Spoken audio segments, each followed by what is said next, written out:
All right, so hello everyone and good afternoon. Do all of you see my screen, by the way? Yes. Awesome, awesome, thank you. So yeah, welcome to the lecture number 3, right, of our quantum computers course.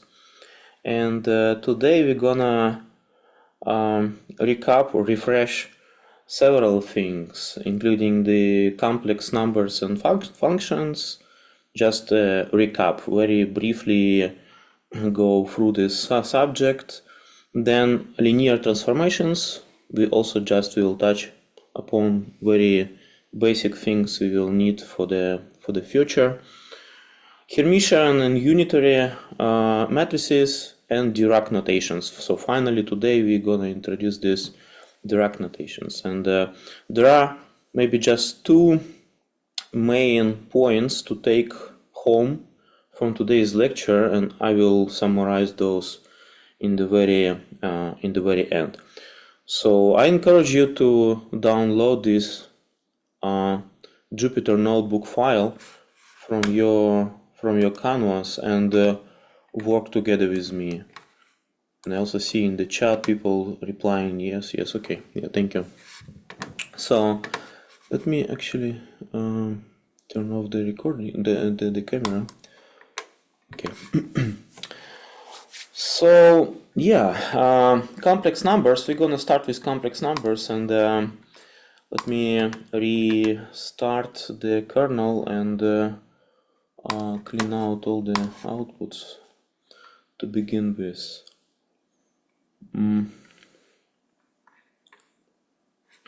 Okay. So the first step, as usual, we import the libraries that we're gonna use today, and also I activate this multiple output, right? From this interactive shell, I activate this multiple output, so we can see the multiple outputs in every cell. All right, so the complex numbers. The complex number is a number that gets the real component and imaginary component, right? And so I remember when I was a student, I was wondering why we ever need these complex numbers. And so actually complex numbers are not only the mathematical tool, but also the quantum theory dictates that these are actually numbers that we encounter in nature, right? So for example, also think about these negative numbers, right? So we don't meet negative numbers in reality, in nature, but people introduce them first to facilitate this economical, this banking, the trading, right? And only after that we discovered the charge of different sign, positive charge, negative charge, and introduction of negative numbers allowed us to develop this theory of electrodynamics, right? So electrical engineering, all based on electrodynamics. So, and here the similar story with the complex numbers. First, they have been introduced as a solution to some quadratic equations, right? So any quadratic equation gets the solution, two solutions.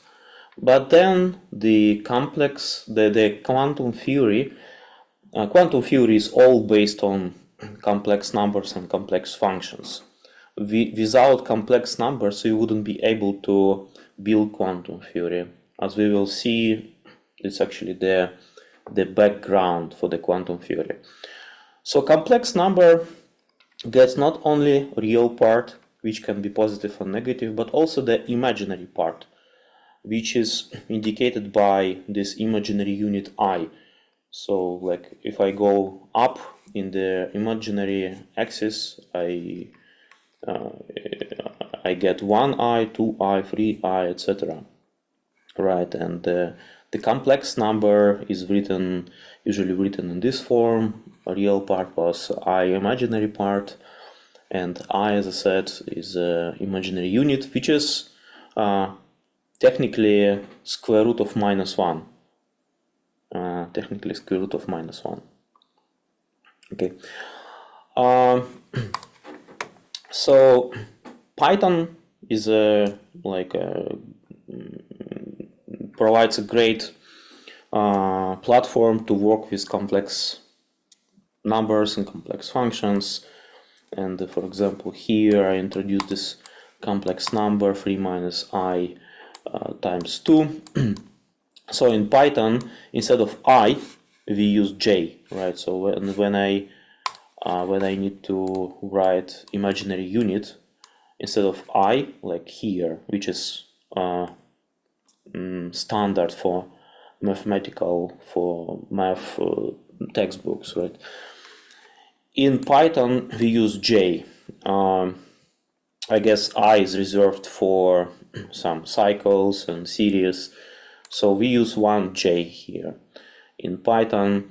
And by the way, in electrical engineering, we also use J instead of I, right? Because I is for current, so J. In this sense, Python is close to electrical engineering. So if you are an electrical engineer, as all of us supposed to be, right, we used to this J for imaginary unit. So yeah, and having this complex number introduced, I can find a real value and imaginary value, just calling these functions real and imaginary. Again, numpy, and P stands for numpy. Yeah, so it returns me 3 for the real and minus 2 for the imaginary part. Okay, so complex conjugate number z denoted by z star, or z upper line, by the way. So there are two types of denoting this complex conjugate: z star or z upper line. So the complex conjugate is what is so I take this complex number and just change the sign of the imaginary part. That's it. And this operation in NumPy, this operation of complex conjugation can be conducted in different ways. For example, calling this function conj, or calling this function with the a total name conjugate, or simply using this method conjugate with square brackets with the parentheses. So all of them generate the same result. Right? For the complex number z, which is 3 minus 2j, I get this complex conjugate. So by the way, I know I'm going from very simple things and building the story from simple to from bottom to top. If you got any questions, feel free to unmute yourself and ask your question. So next, so why we need this complex conjugate, right? So because this brings us basically two different representations of the same complex number, which differ only by the sign of imaginary part. So why we need this complex conjugation? So we need complex conjugation to form the real valued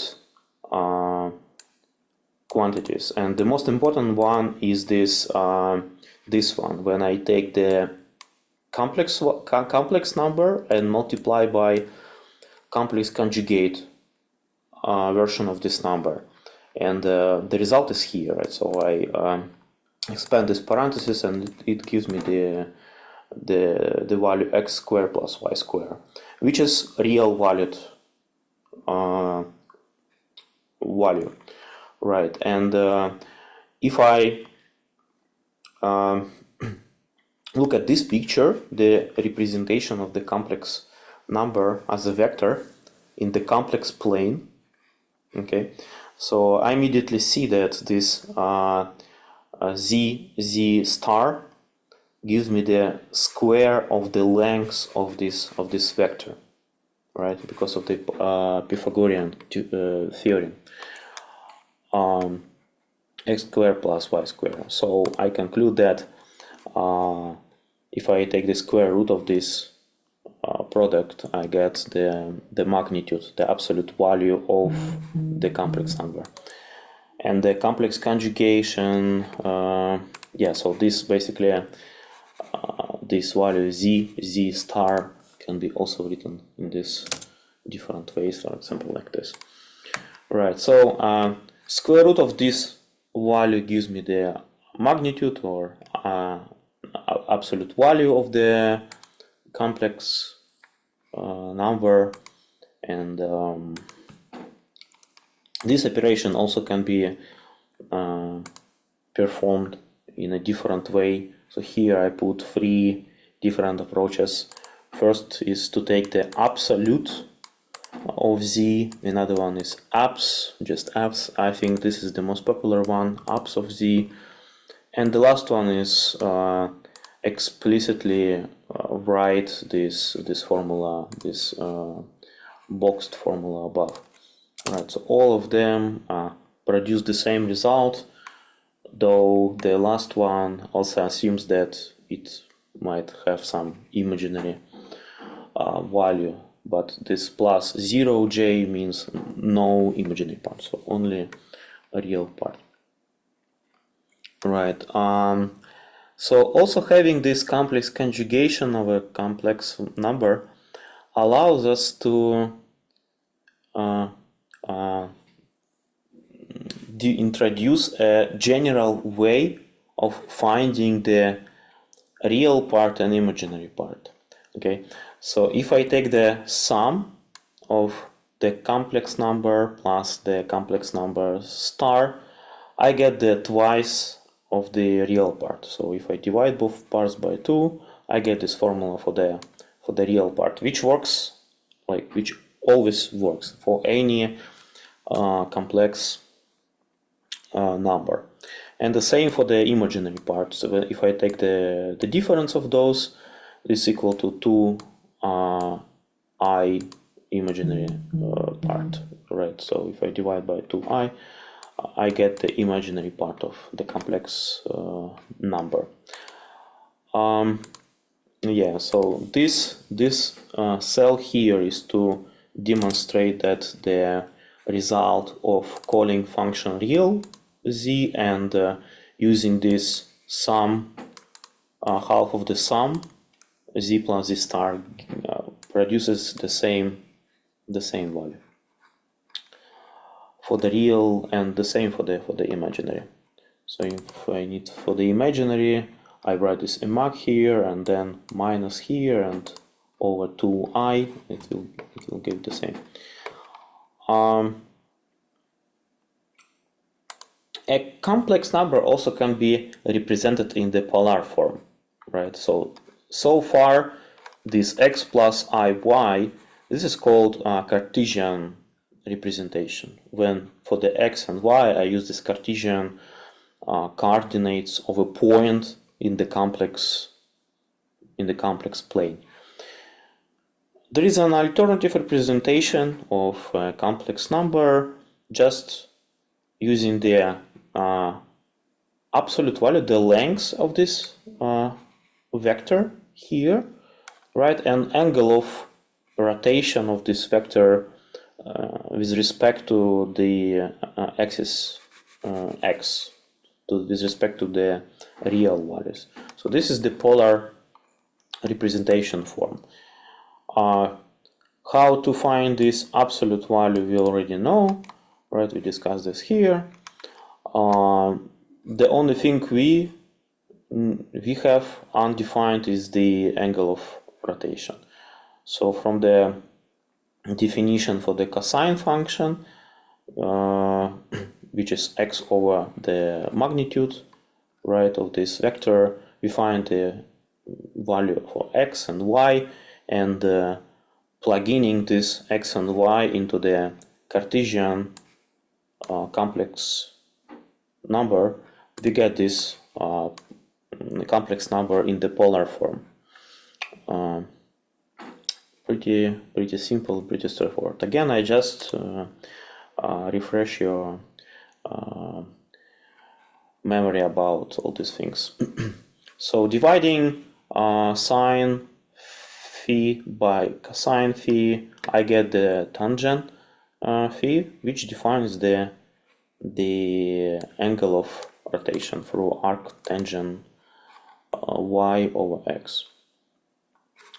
Pretty straightforward. And yes, and in Python, if I need to find this angle, I write numpy.angle, and it returns me the angle of rotation of this vector in radians. Okay, so this number is in radians.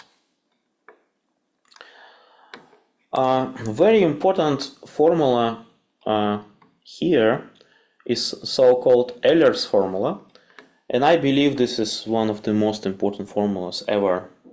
Euler's formula, you can encounter it throughout, any aspect of electrical engineering, quantum, in all the areas. And basically, this is the connection between exponential functions and the trigonometrical functions.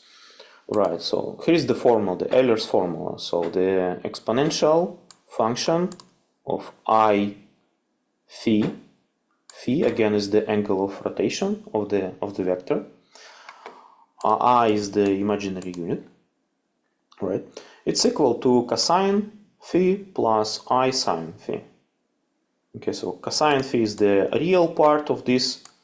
If you consider this value as a complex number, which is actually complex function of angle of rotation angle phi, right? This cosine phi corresponds to the real part, and the sine phi corresponds to the imaginary part of this complex number. If I plug in 0 for phi, I get cosine 0 plus I sine 0, which is equal to 1. And if I consider this right angle pi over 2, it gives me imaginary unit. Pretty simple, because cosine pi over 2 is equal to 0, sine pi over 2 is equal to 1.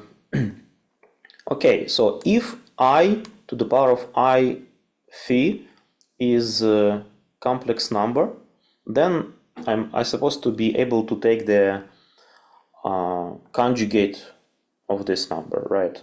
So what is conjugate of this number? So I formally write this conjugate of this exponential function, represent exponential function through the Euler's formula, which is cosine phi plus I sine phi, complex conjugation. And then I take the complex conjugation of each term in the parentheses. So cosine is real valued, it's left unchanged. And then the second term, I change the sign before the imaginary unit, which is equal to cosine phi minus I sine phi, right? Which is equal to e to the power of minus a phi. Okay, because cosine is even function, sine is odd function of the angle, right? So the same can be rewritten as cosine minus phi plus I sine minus phi, which is equal to e to the power of minus I phi. This means that in order to take the complex conjugation of the exponential function, we again just change the sign before the imaginary unit. And from this formula, it immediately corresponds that, follows that if I have cosine, this function cosine, I can represent cosine through this combination of exponential functions, and the same as for the sine, for the sinusoidal function. Right. Again, this is important. So if I have a real valued function, cosine function, I can represent this function through the combination of two exponential complex valued functions. And that's important because, well, you know, cosine and sine functions are very popular. Many oscillation, like mechanical oscillations, pendulum, bob on a spring, all these things can be described by sinusoidal and sinusoidal oscillations. But at the same time, but which is more important, right, is that any periodic function or any function with finite power can be represented through the Fourier transform in a combination of sine and cosine functions. That means that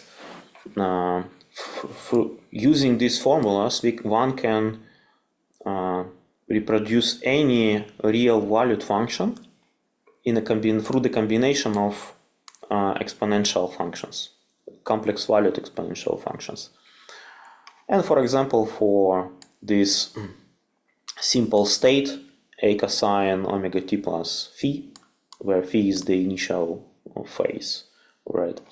We can represent this expression using the Euler's formula in this way, right? So it's simply the amplitude divided by 2, and then this exponential function plus complex conjugated exponential function. Or simply, if I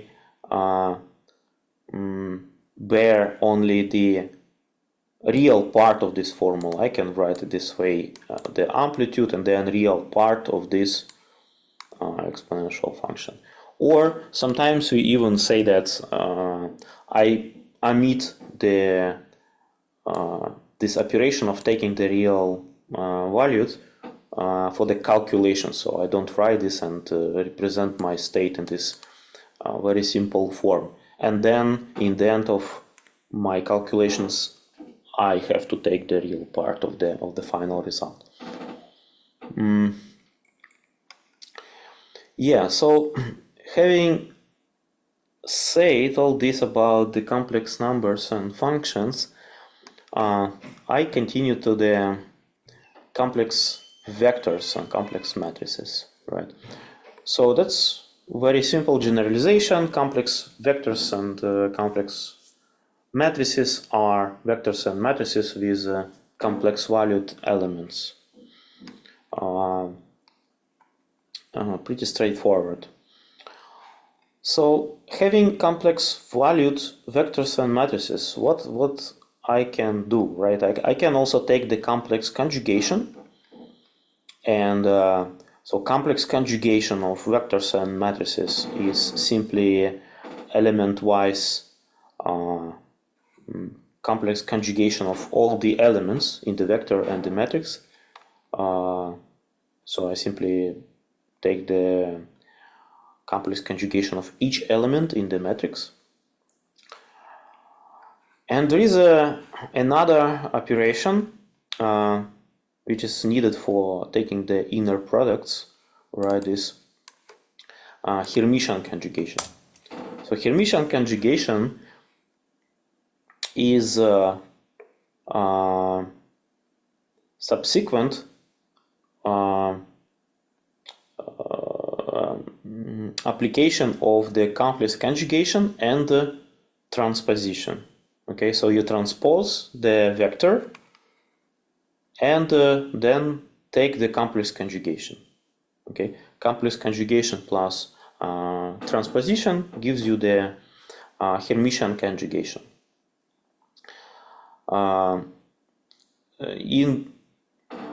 This operation is usually is denoted by this this plus element. It's called dagger. Okay, so dagger stands for Hermitian conjugation. We're gonna use this definition throughout the course. So v dagger. So say I have this vector v with these elements here.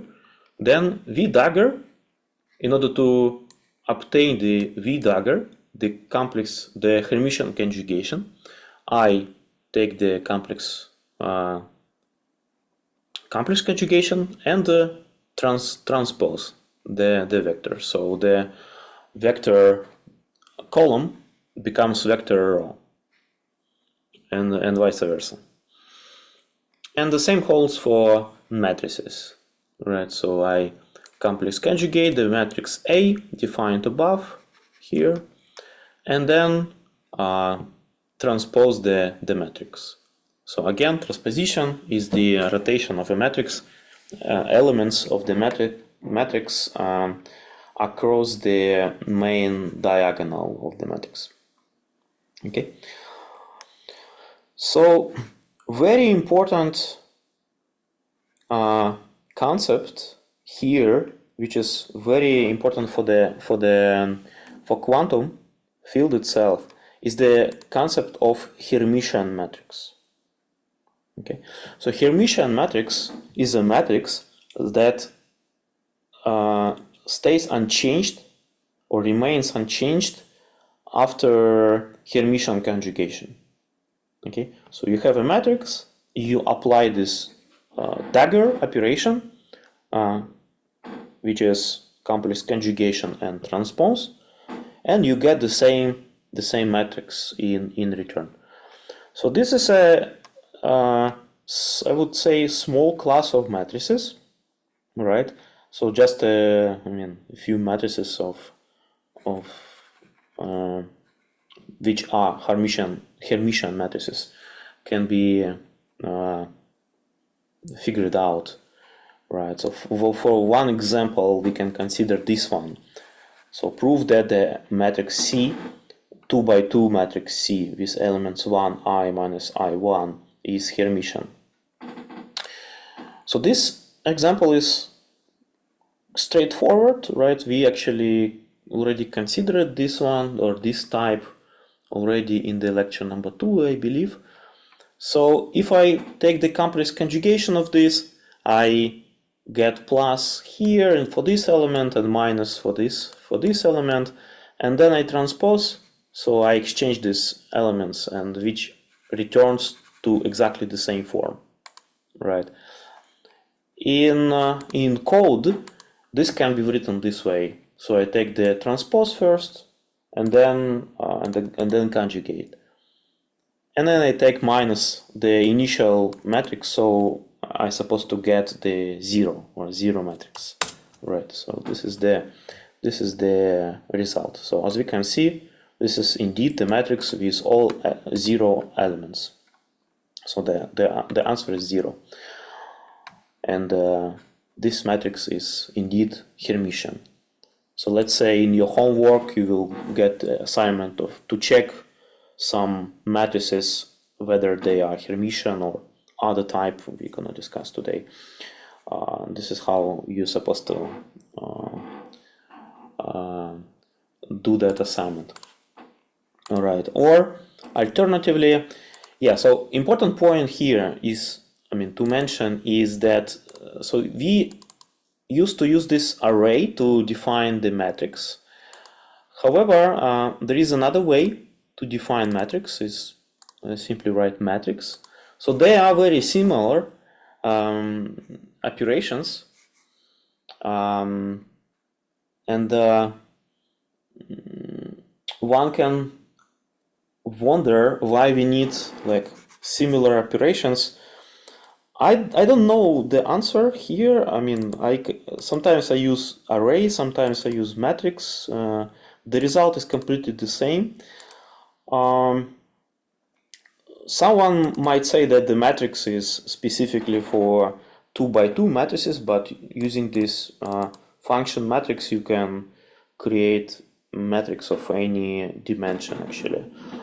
But what is different is the way how we work with this object. So for example, in NumPy, for matrices, we have this .h method, which corresponds to taking the Hermitian conjugation. This dagger operator is denoted by .h, as simple as is, right? So again, I get 0 for this simple matrix. So, which means that the matrix is Hermitian. In your whole work, do either way. It's up to you. Do you have any questions by this point? Yeah. So that's pretty simple, right? The only thing maybe to bear in mind is this concept of Hermitian matrices. Hermitian matrices. As we will see, Hermitian matrices have some very unique properties that make them very popular for quantum mechanics, quantum field. We will see in a while today. So next, linear transformations. So what is a linear transformation? So very simply speaking, linear transformation is when I take a vector, right, and then multiply this vector with a matrix, and the matrix performs the transformation of the vector in the given space. Okay, so matrices can be thought as operators that transform vectors. And when a matrix transforms a vector, there are at least two options here, right? One is the change of the magnitude of the vector, the length of the vector, right? So for example, if I take this simple matrix here, A with 2 on the main diagonals and 0 off diagonal, and if I multiply this vector 1, 0 by this matrix, I will get the new vector with elements 2 and 0, which is a vector with twice as large as, I mean, the amplitude is twice the amplitude. So in code, how I do so, I introduce this vector v, numpy array this with the elements 1 and 0. So in this case, it is a row, not the column, but that's fine.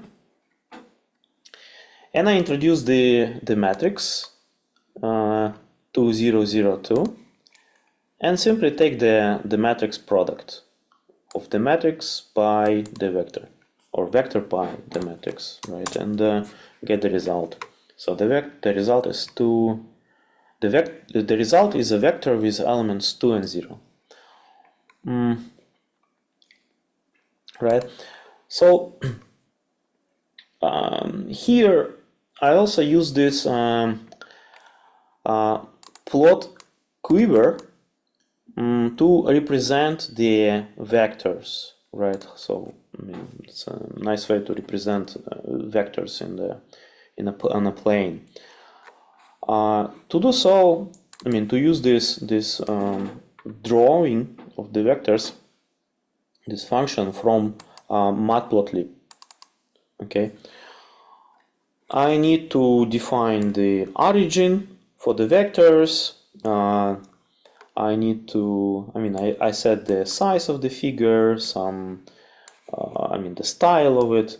The main line of this operation is this here, right? So I denote the origins of the vectors, and then the x coordinates of the first vector, second vector, and the y coordinate of the first and second vector. So my first vector is the initial vector before interaction with the matrix A, right? And V transform is the result of this interaction, right? So here is the result. So indeed, the red one is the initial vector, the blue one is the result of this interaction. So we get the vector which is collinear, which is parallel to the initial one. So only magnitude is changed. Another option is the change of the orientation of the vector, right? So for example, if I consider a matrix like this with zeros on main diagonal and off diagonal elements not zero, multiplied by the same vector, I get the vector which reminds the initial one, but I mean reminds because the magnitude is the same, right? Which is 1, but the direction obviously is different. So this one will be orthogonal to the initial one. So this code allows me to check this point, and indeed, after this interaction, I get the vector which points in the orthogonal direction. And of course, in a general case, we can have we can have the both scenario when not only magnitude but also direction is changed. So for example, in this case, I get this result. So for the initial vector in red and the resulting vector in blue, both direction and magnitude changed. Do you have any questions so far? No questions. Okay, thank you. So this brings us to the very important point of eigenvectors and eigenvalues. Okay, so what is eigenvector first? So eigenvector for a given matrix, let's denote this matrix A. So for this matrix A,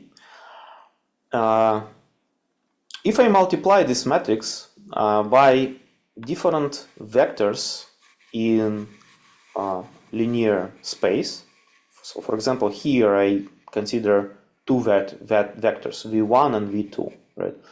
And I apply this matrix A on these two different vectors. So in general, the result is a new vector, and for the most of the vectors in this space, they change both amplitude and direction upon this transformation, right? Upon this interaction with matrix A. However, there are a number of vectors. In this case, in the two-dimensional case, it is two. The number of such vectors is two, just two vectors that don't change the direction, but only the amplitude. So only the amplitude changes, and such a vector is named eigenvector. Okay, so it's written here in this form. So if I apply this matrix A with a eigenvector, I get the same vector multiplied by some value lambda. Okay, so in this picture, v1 is not eigenvector of matrix A because the result changes the direction, but vector v is eigenvector because the resulting, this gray vector, points in the same direction. So only the magnitude is changed. The length of this vector is changed by a factor of lambda, and this lambda is named as eigenvalue. Okay, so this change is called eigenvalue.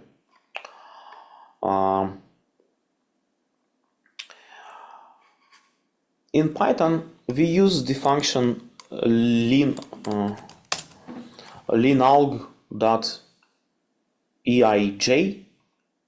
right? So this function, in order to calculate the eigenvalues and eigenvectors of any matrix. Okay, so for example, let's consider a matrix A with elements 2, 1, 3, 5. It's just arbitrary matrix, and this function linalg.eij returns two arrays. One is for eigenvalues and the second one is for eigenvectors. So if I call this function, I get this result. So the first array is eigenvalues. Second array, 2 by 2 in this case, is a array of eigenvectors. So each column in this array corresponds to a vector, the eigenvector. Okay, so there are two eigenvectors here. So if my initial matrix is 2 by 2, two-dimensional matrix, such a matrix has two eigenvectors. For the three-dimensional matrices, like 3 by 3 matrix, I would get 3 eigenvectors, etc. For 10-dimensional, I would get 10 eigenvectors, and also 10 eigenvalues. Okay. So how we can check that the result is indeed eigenvectors and eigenvalues? Okay.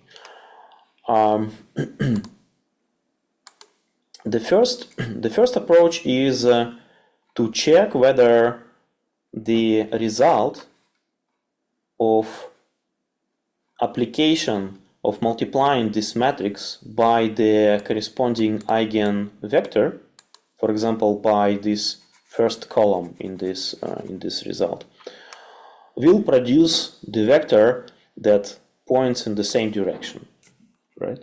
So I check this here in this code. So I first take the first eigenvector. Okay, I take the slice of this array here and take only the first column. Again, 0 corresponds to the first column.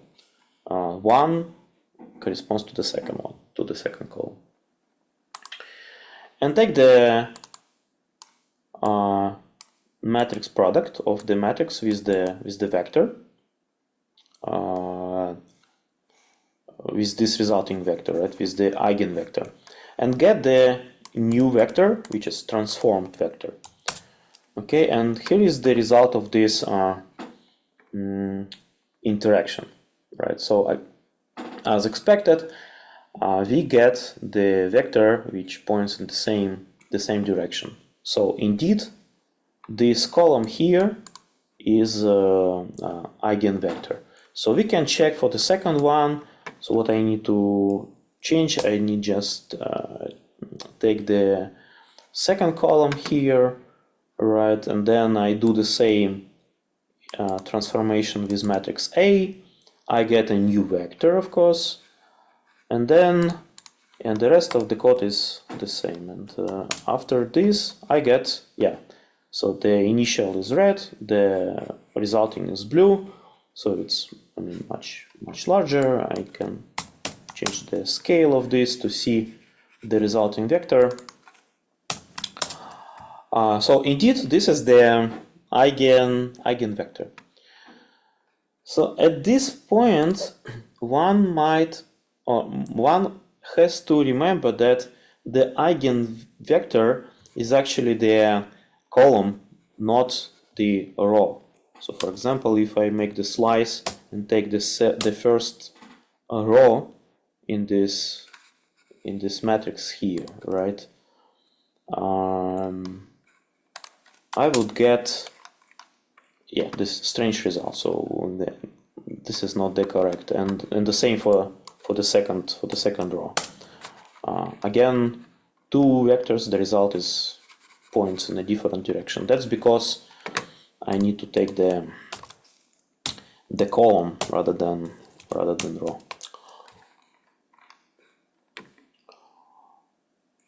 Okay. Another way to check whether this result, this vector, is eigenvector of the matrix. This is the straightforward way, right? I just check that this equation holds for the given matrix A.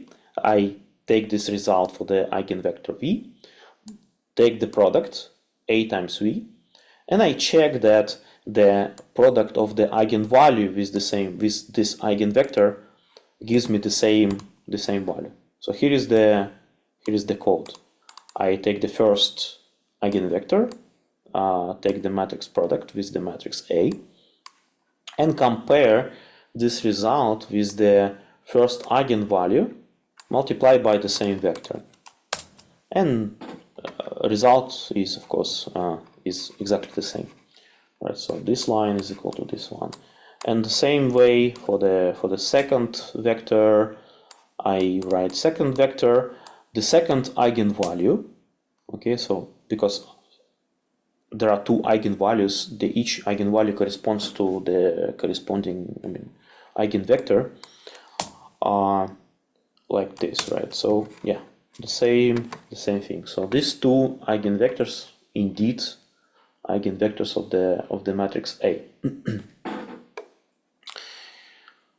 So having said this, let us bring a very important fact for quantum. So basically, why we focus on Hermitian matrices, why we need Hermitian matrices. So Hermitian matrices that we discussed above, right? Over here in this part. So Hermitian matrix has real valued eigenvalues and orthogonal eigenvectors. Okay, so eigenvectors over Hermitian matrix are orthogonal, and eigenvalues are real. Why that's important? That's important because, so as I said, quantum physics is all about complex valued functions, vectors, matrices, and we use complex valued matrices to represent physical quantities. For example, energy. So the energy is represented by a matrix or operator, which is called Hamiltonian. We're gonna discuss that in the next lecture. Important point here is that this operator contains complex valued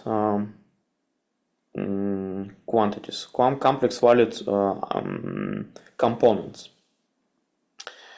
So we expect that this matrix also has complex valued eigenvalues, right? But in reality, when we measure something, for example, I go to the lab and measure a current, for example, right? I get 1 ampere.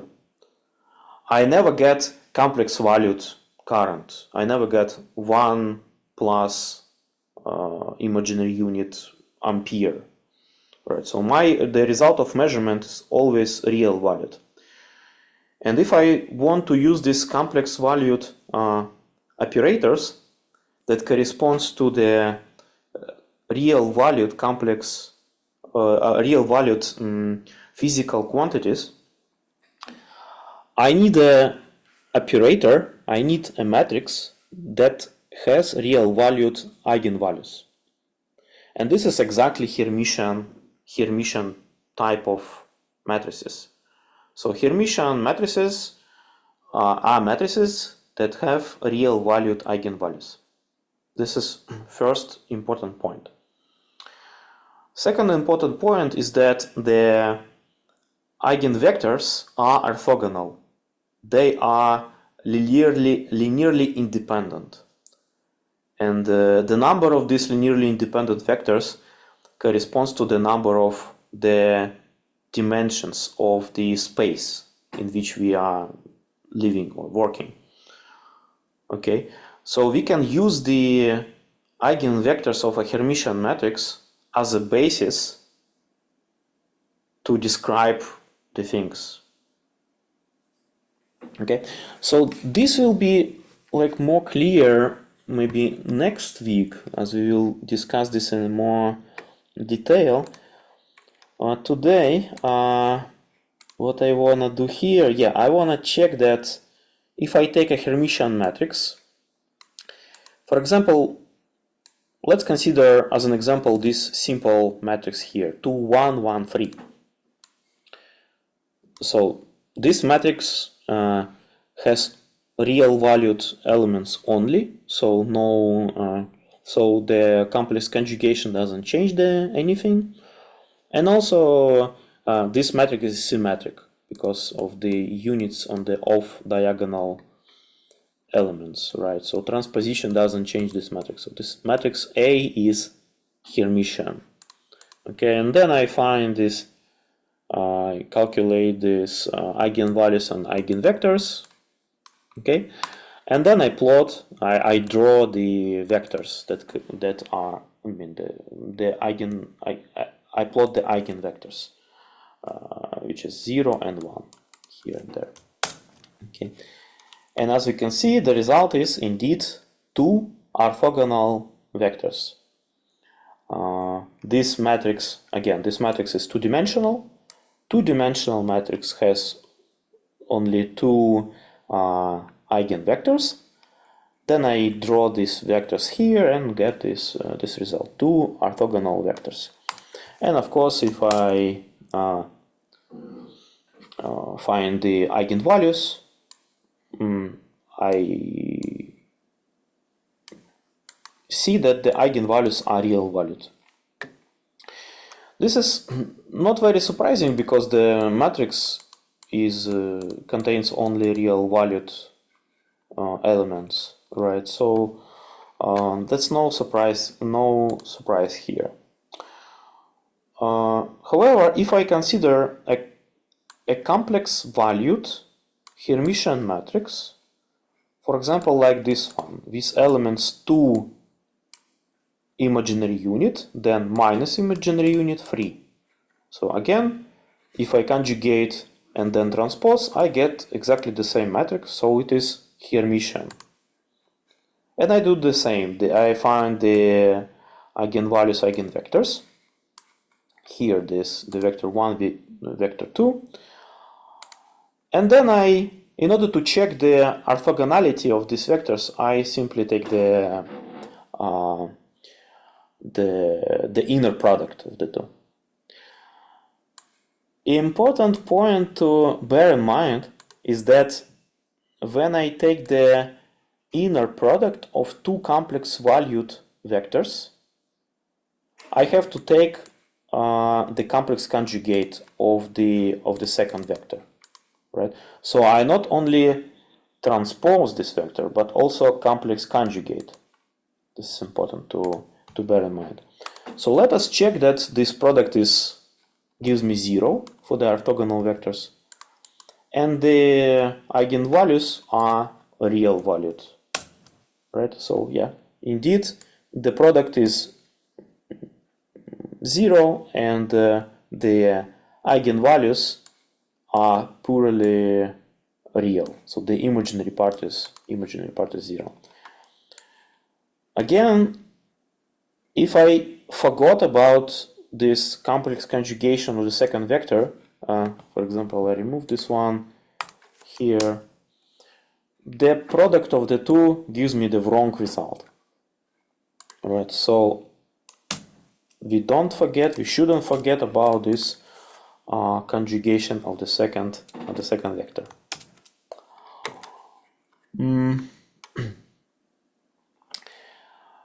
Yeah, so as I said, Hermitian matrices correspond to observables, the things that we measure or observe in reality. Okay, we will discuss this in much more detail in what follows. Here, just as an example, I put this picture, the schematic picture of a hydrogen, right? This very famous problem in quantum mechanics of a hydrogen atom, which is just a proton with orbiting electron around it, right? And we have this Coulomb interaction between proton and the electron, and so this problem can be solved analytically, very, very precisely, rigorously, and actually we know everything about this hydrogen atom. And the procedure is exactly like this. So we write this equation for the eigenstates and eigenvalues. Okay, so this operator H here is the operator of energy, which is Hamiltonian, all right? And the eigenvalues, which are real valued if the Hamiltonian is Hermitian, these eigenvalues are real valued, and these eigenvalues correspond to the different energies in this, of this system, right? So each of these energy state corresponds to, mathematically corresponds to different eigenvalue of this equation. Okay, so no need to remember all these things. The main point is, I guess, this equation. So if I need to find a spectre, the spectre of, for example, energy, I write this and solve this equation for eigenstates and eigenvalues of an operator.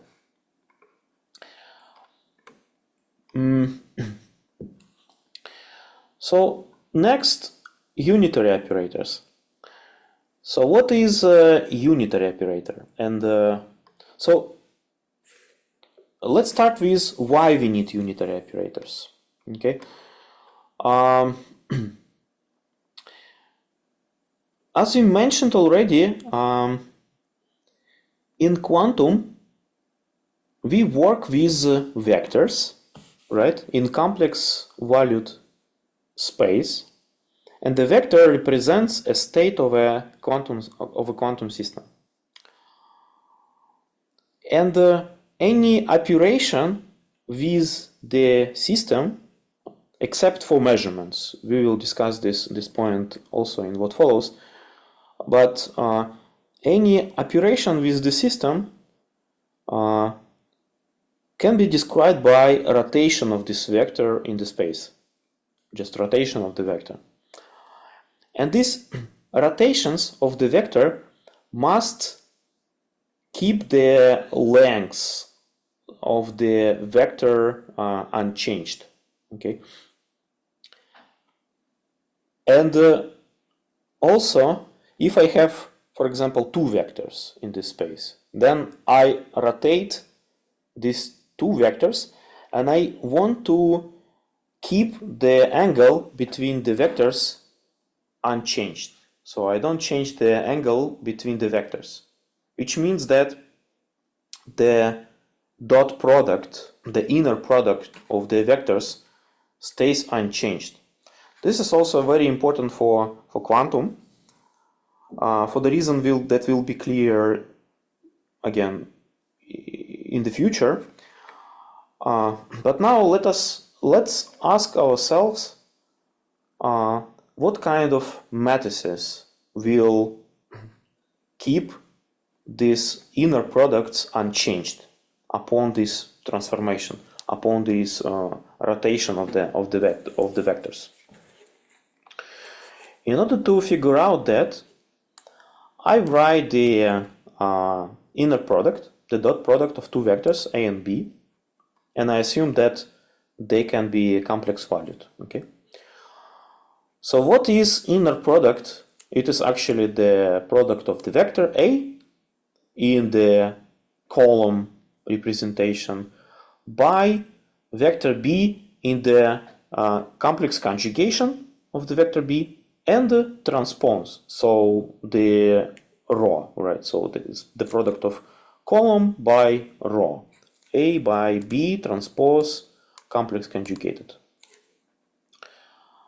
Or, in other words, a times b dagger. Dagger is the combination of these two operations, transpose and complex conjugation.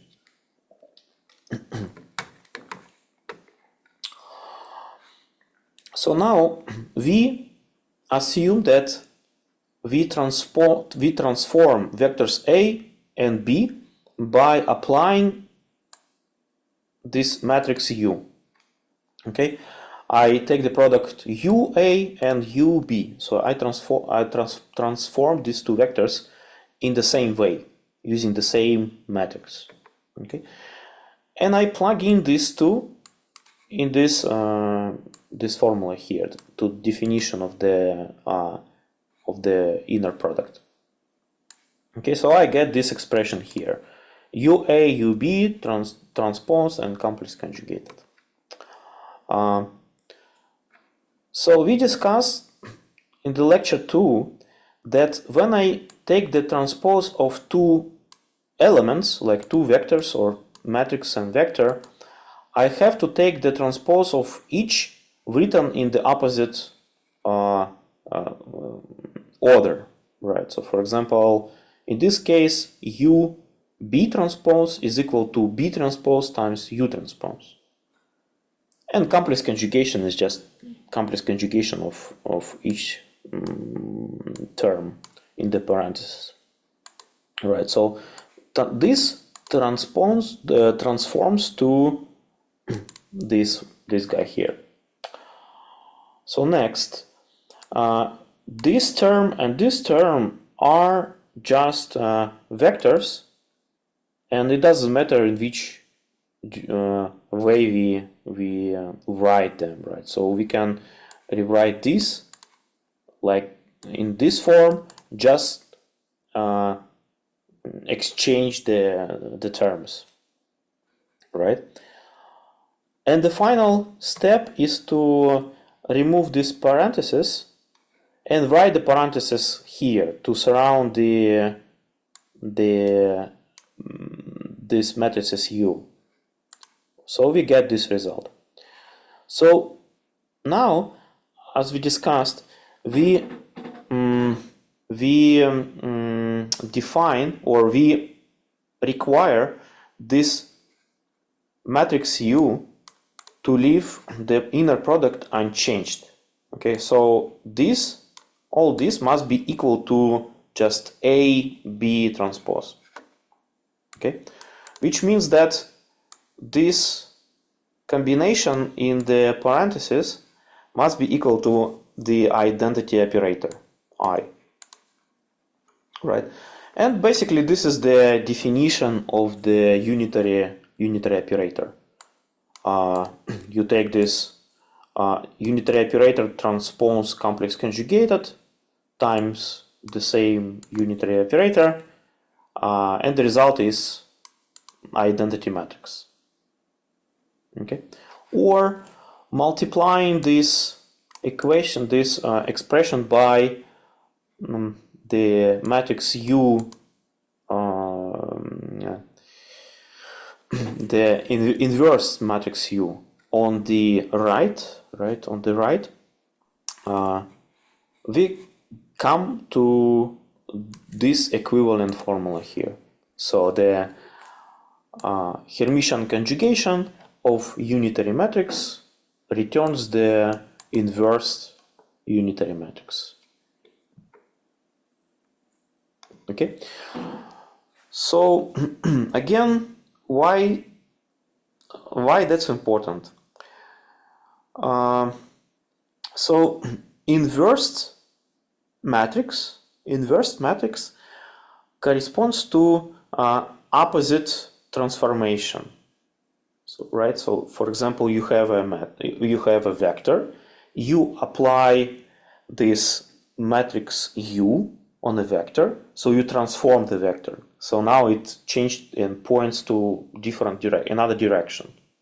Okay, so you rotate the vector, and if you apply the inverse operator U to the power of -1 to this final vector, you will get the initial state. Okay. At the same time, as we will see, the Hermitian conjugation of operator performs the interaction in the opposite direction, like in time. So you move in time in opposite direction. Okay, so that's important that we have operation that being reversed returns the system in the initial state. Okay, so this is reversible operation. I guess that will be much more clear in what follows, but here is basically this statement. So some important properties of unitary matrices. First important point is that the product of two unitary matrices produces another unitary matrix. Okay, so for example, I have a vector state. I apply my unitary matrix. I rotate the vector to another direction.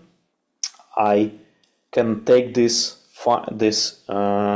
final vector and take another matrix, unitary matrix, apply, and that will rotate the vector more, right? So all these can be represented by just one single unitary matrix. This combined operation can be represented by just one unitary matrix. So another property is that the inverse of a unitary matrix is another unitary matrix. This is clear from this line here. Right? So the inverse of unitary matrix generates basically the Hermitian conjugation of this matrix U, which is another unitary matrix.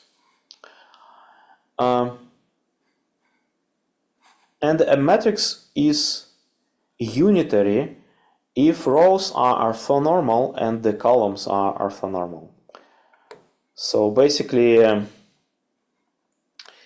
if you have a unitary matrix, like shown here, and take the norm of the column and the row, these vectors are orthonormal. So this is the way how you check if the matrix is unitary. So for example, let's consider this a simple example. Okay, so I take this matrix A, 1 over square root of 2, and multiply by matrix 1, 1, I minus I, right? And we wanna check if the matrix is unitary. How I do so? For example, I can use this definition here. So I expect that if I take the Hermitian conjugation of this matrix and then multiply this result by the matrix itself, I'll get the identity matrix I, right? So this is written in this line here. And of course I can also, I can use this definition in this line. So I also can check if Hermitian conjugation is equal to the inverse of the matrix. Okay. So I check the both definitions. Okay, so the first one indeed returns the identity matrix with 1 at the main diagonal and zeros at the off diagonal. And the second line returns this result, so which is basically zero matrix, all zeros in all elements, as we expected from this this definition of the unitary matrix. Yeah, why I put this example here?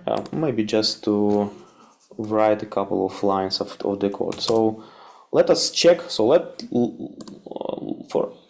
let's see, for example, if I get this matrix H, which is, by the way, very important matrix. It's called Hadamard operator or Hadamard gate. We'll discuss in what follows this one. And this one is like maybe one of the most famous unitary operators. So I know I know for sure that this matrix is unitary. But let us check that, right? So what I do also numpy, then array, then I write this matrix here. So the rectangular columns brackets, then the first one gets the first row, and then the second gets the second row, right? So this is my matrix H, and then I can do, for example, this one. So just take the matrix H here and take the Hermitian conjugation, and then I multiply this Hermitian conjugation of this matrix by the matrix H itself, and the result I expect to get is the unitary identity matrix.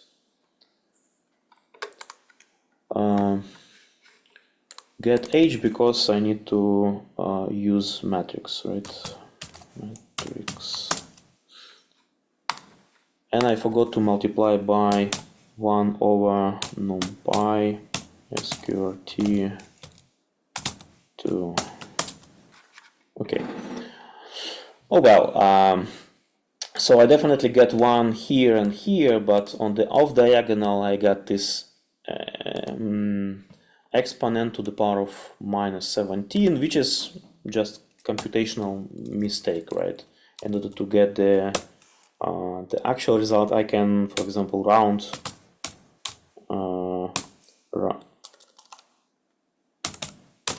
this result to get the final one.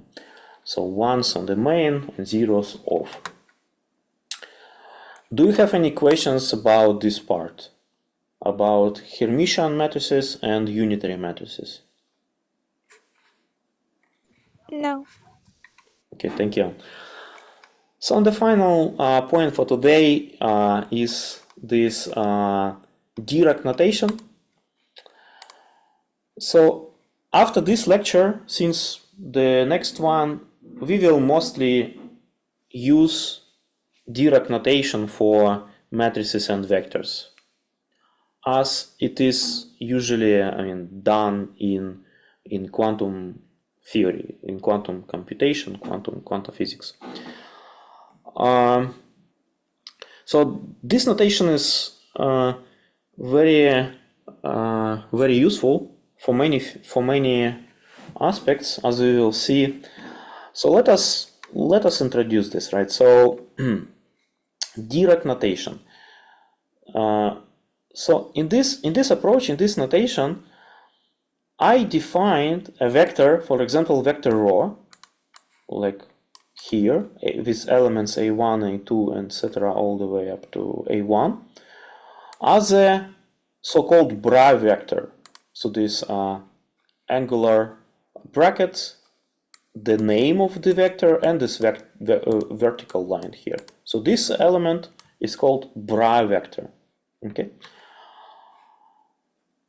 There is the second type of vectors, which is called ket vectors. And ket vectors are vertical, the column vectors, like shown here with elements, some other elements, b1, b2, all the way up to bn. And this vector gets this kind of reversed orientation, right? So this vertical line, then the name of the vector, and this angular bracket. So why this name bracket? Because if I take the inner product of the two, for example, if I want to multiply this vector by vector A by vector B, right? This vector is already vertical, so I can write this row and then multiply by this column. And then according to the standard matrix product rules, I just take the sum of the products A1, B1 plus A2, B2, etc. So I will get the result, I will get the inner product. But then this combination A and B will read a bracket combination, which is like a rephrasing of this of word bracket, right? That's why bra and ket. And at the same time, it's very easy to memorize, to remember which vector is bra, which vector is ket.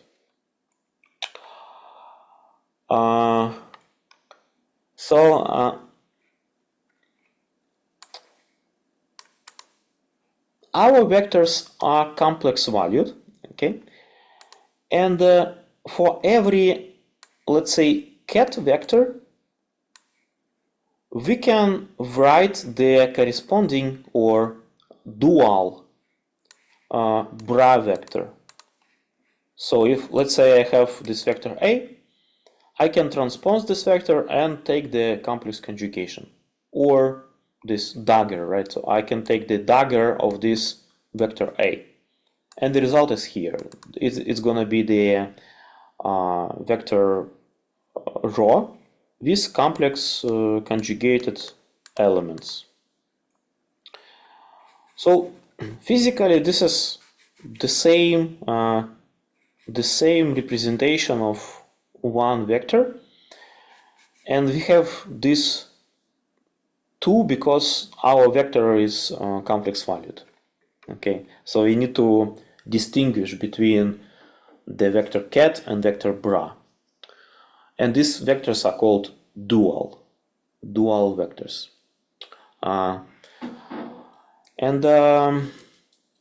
Yeah, so as an example, for example, I have this vector A, this the ket vector, the column, right?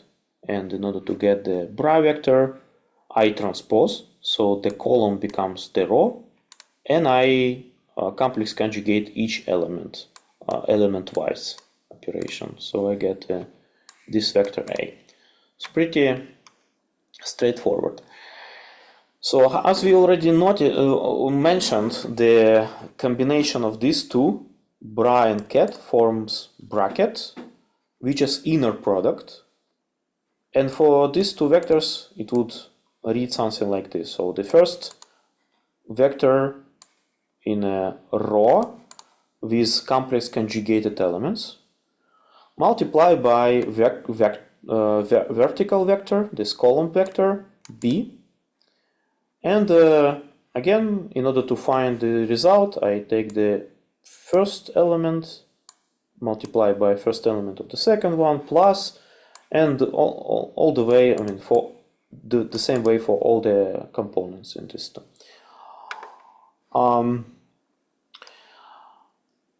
So this is for inner product. Similar way, I can form the outer product. I just exchange the Brian cat, right? So for example, if I write this combination in this form, so first cat and then bra, which means first vertical, the vector column multiplied by vector row. In this case, the result is a matrix, right? Because I take the first element in the row multiplied by first element of the column, but this is the only element in the row and this is the only element in the column. So I go and transit to the second element, and this way I fill up all this matrix here with dimensions n by n. Okay, so the result of the outer product is a matrix. So in this case, it's going to be a tensor.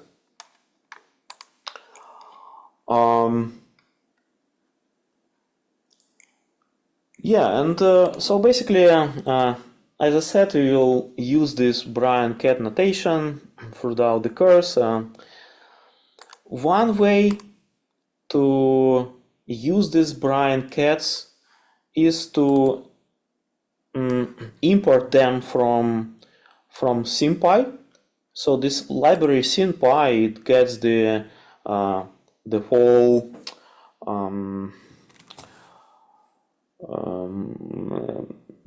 library for quantum. So for example, if I import this bracket from the SymPy physics,